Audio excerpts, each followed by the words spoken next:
Hey everyone, so I'm on my 5-week trip here in South America. I'm currently in Cachi, Argentina, which is near Salta, in the Salta region in the northwest of the country. And I'm currently on a road trip through this region. I'm on the road for 5 days, and this is actually my first day on the road.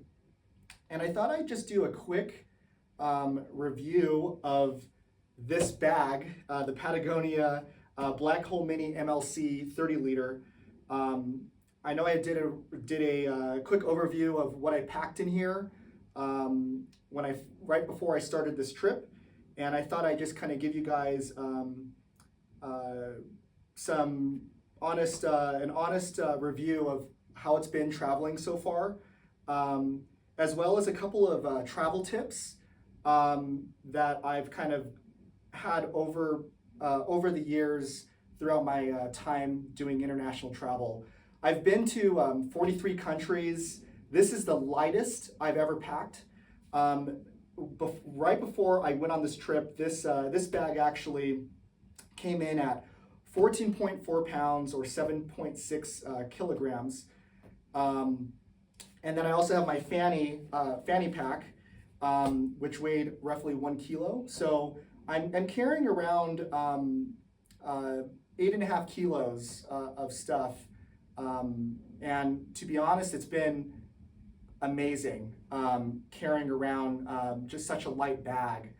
And yeah, so let's kind of get into it. I think as far as comfort, it's great because, again, I have this thing packed, not like bursting out the seams, but I mean packed to the point where, you know, it's very full, and it's I can fit more things if I really wanted to, but I think right now it's a really good, really great bag, pretty comfortable.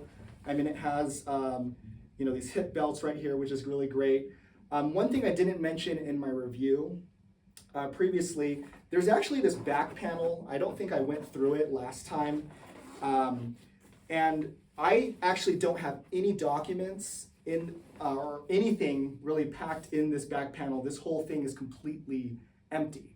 But I just wanted to show you guys that is a whole other pocket that I just didn't even show in the last video. But just to keep in mind, I don't have anything packed in right there. But so I wanted to kind of give you, again, a couple tips of like what I packed and what I think is like super useful when traveling internationally or just traveling in general. So let's kind of get into it. So I'm going to open up the bag, and I guess the first thing that I think is super helpful is this having a good eye mask. I'm like super sensitive to light when it comes to sleeping.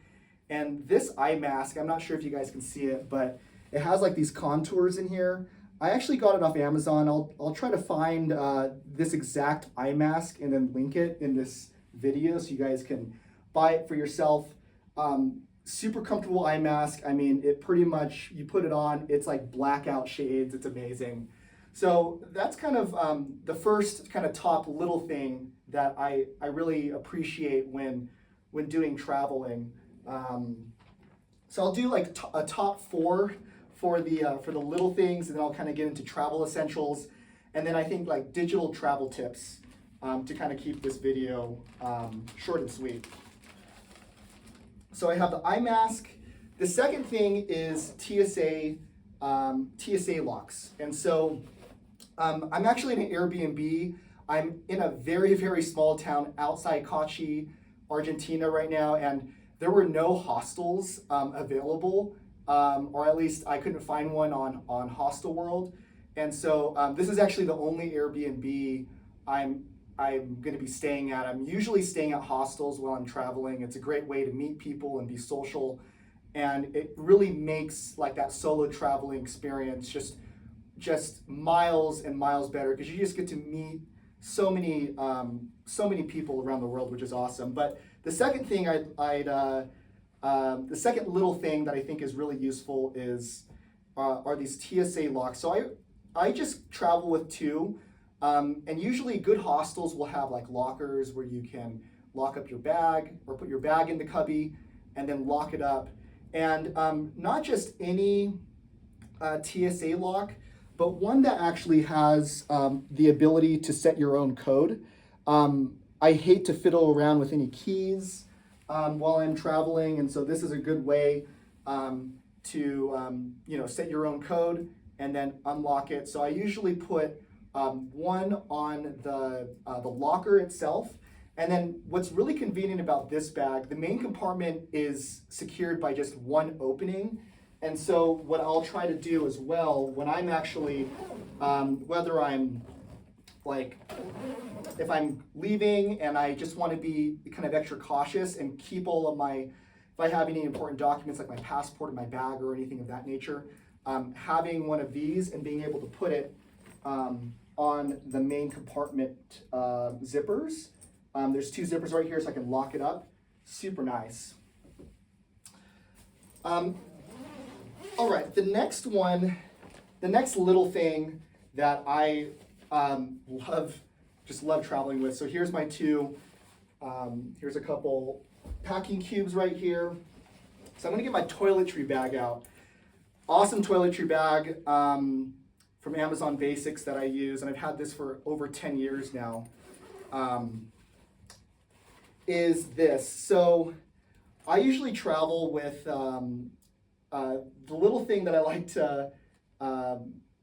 to have is this little hook, and it's mainly for, I shower not with like a bar of soap. I use just liquid soap. So I have a loofah, and what's really convenient about having this hook is instead of like having to hook your loofah around like some nasty ring of like whatever's in the shower, being able to just put it on the hook right here. And then usually there's a place in the shower that you can hang your loofah up so that the way this is not getting all nasty and gross. So that's kind of like another little thing that I love to travel with like over the years that I think is super helpful when traveling abroad. And let's see, the last thing that I want to kind of go over is, and this might seem pretty basic, but having a very nice set of noise canceling headphones. So I have, these are the Apple AirPods Pro 2. Honestly, some amazing headphones. I could recommend this for both Apple or Android users.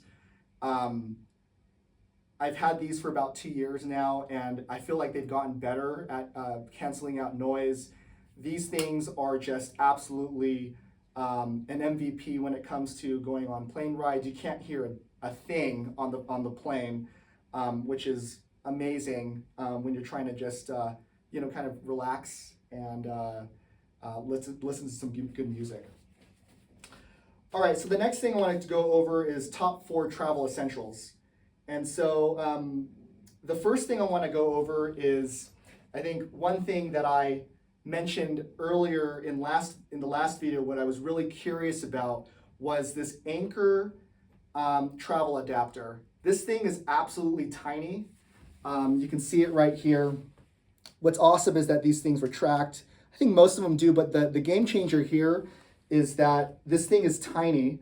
It has 2 USB-A ports. It also has 2 USB-C ports.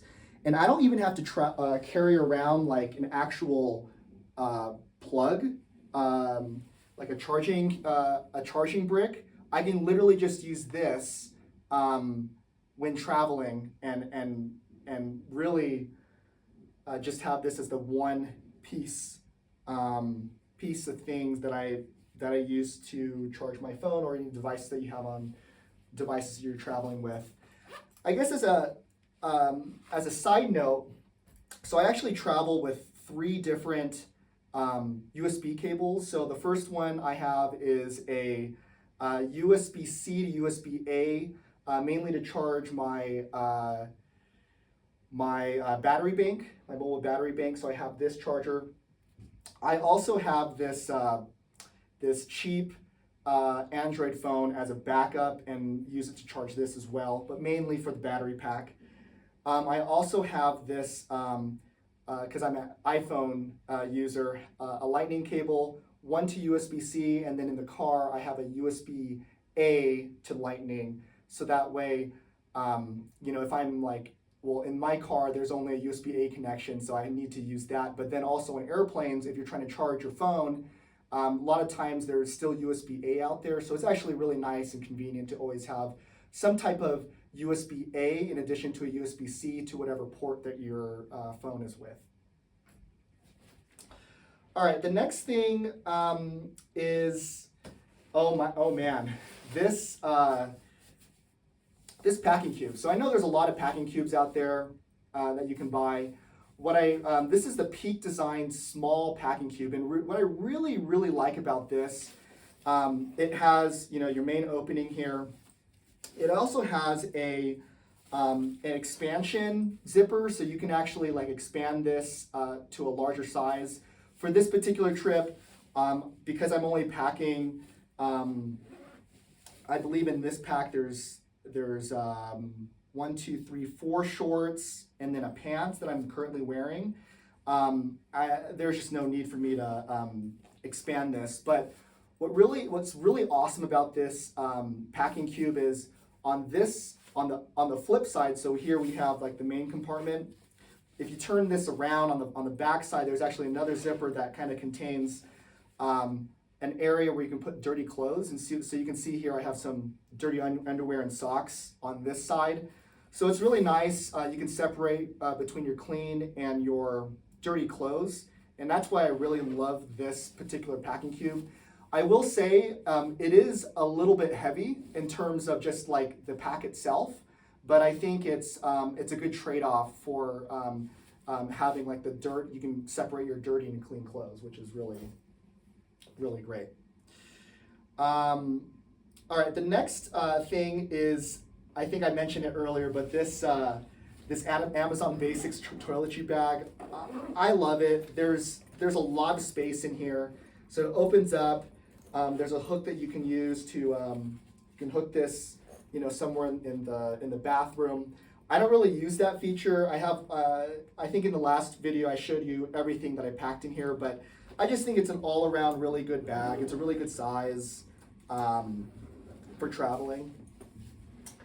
And the last, I think, travel essential that I think is really great, especially because right now it's early August or mid-August here in Argentina, so it's winter, and when you're in a winter environment, you always want to maybe carry around a jacket. So I have this Patagonia, this light jacket right here. It's super nice because it regulates the warmth, which is really great when you're just kind of traveling and you're doing like treks and stuff. But this right here is the Montbell Plasma 1000 Puffy. This thing is absolutely tiny. So if I open this up, I mean, it's a full-on puffy jacket. You can see here. Yeah, super great. It's super warm too. It was really funny. I was asking my roommates if I was debating to bring this, and I'm not sure why I was even debating it, because I usually travel with a little travel towel. And I actually replaced the travel towel with this, and I'm so glad I did, because I was freezing my ass off in Buenos Aires right before I got to Salta. So glad I brought this. And to be honest with you, like I usually I travel with a travel towel, and this is the first time I didn't travel with one, and I'm actually super glad I didn't. When it comes to Airbnbs, they usually will have a towel that you can use, but then at hostels, I think like it's usually 50-50 in the hostels that I stay in, that you usually offer a towel for free, or you just pay a small fee to get a towel. I just do that so you don't have to, like, if you take a shower and then your towel's still wet and you have to throw it in your bag, it just kind of sucks overall. All right, and so those are like my top 4 travel essentials. The next next set I want to talk about is my top 4 digital travel tips. So the first one I'd recommend is if your phone supports it, to just do eSIMs. So instead of a regular SIM card and having to go to a store and fiddle around with, it's a very a very long process to try to get an actual SIM card. To activate it, you have to usually fill out a big form. There are apps called, like I use Airalo and Nomad. I believe they're both available on Android and iOS. But basically it's an e-version or an eSIM of a SIM card, and they're pretty easy. Just follow the instructions, and then so when you land in your destination, you can install the eSIM in whatever country you're in, and then be on your way, and you don't have to deal with dealing with an actual SIM card having to go to a physical store. The next tip is making a folder with all your kind of travel information. So I use Google Drive. So basically what I'll do is I'll kind of save a confirmation of all the flights, mostly just flights. I don't really do accommodations, but you can.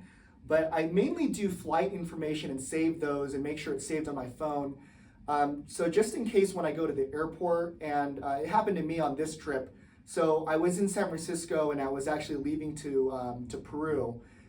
So on my outbound flight to Peru, the gate agent was asking for some kind of,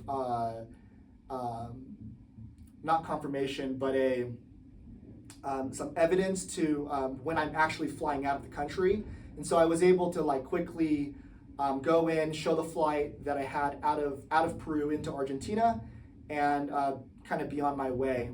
I think a lot of countries, I've had this happen to me in other countries as well, where they'll ask where or when will you be leaving, and having some kind of document to support that. It definitely just makes that that process easier as you are beginning on your trip or continuing on to different countries. The third tip I have is downloading offline maps.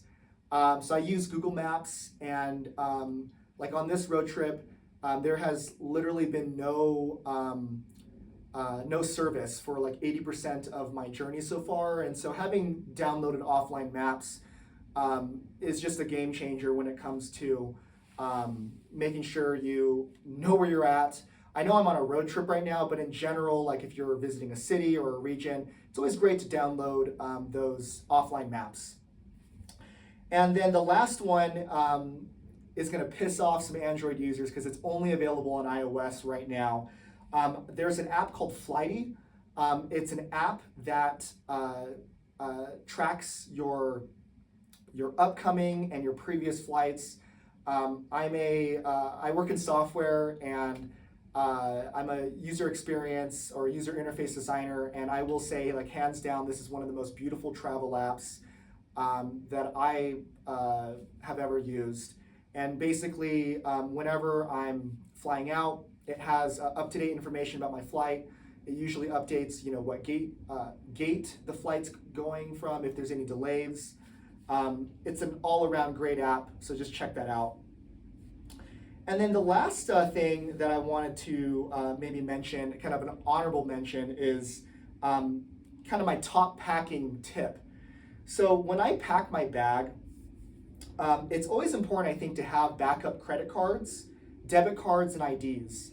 And so for myself, let's say that something gets misplaced, maybe you got something stolen from you, having some type of backup or just a backup plan in place, I think is going to be super helpful in the long run. If something bad happens to you, I really think it's important to have those plans in place. So for me, I have my main wallet, and so I have a couple credit cards that in this wallet. I have my ID, I have my main debit card, which if you're based in the US, my debit card is actually from Charles Schwab. It's amazing. It actually, there is no ATM fees worldwide. And in addition to that, I think they have a really, really good like conversion rate.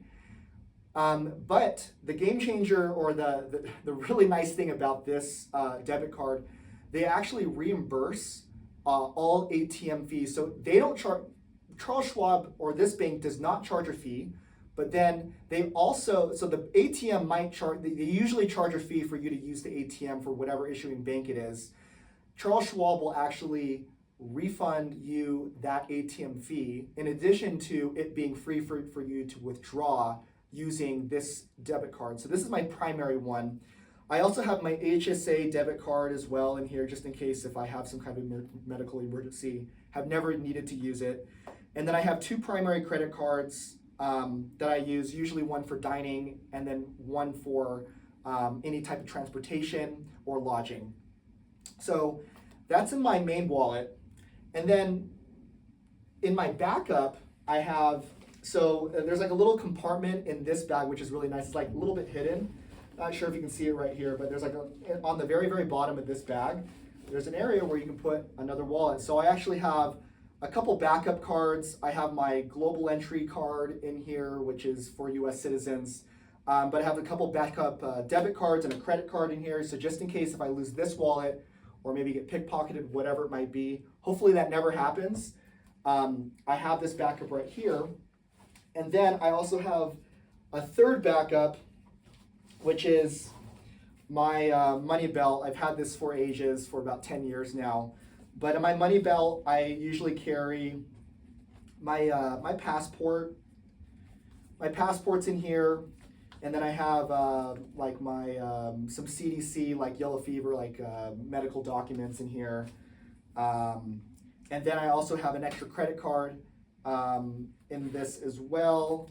And then I think an additional form of identification. So if I ever get misplaced, or if I get lost from my main bag, or maybe I have my wallet on me, or whatever it might be, I have different backups for in case if that kind of thing happens. And hopefully that never does, but just a nice little tip there. All right, so that kind of sums up my kind of travel tips, as well as kind of just the overall review of this bag. It's honestly been great. Again, this is the lightest I've traveled before, and honestly, like it's definitely this bag is definitely making its way up to maybe the top of my list as far as favorite travel bags I've ever traveled with. So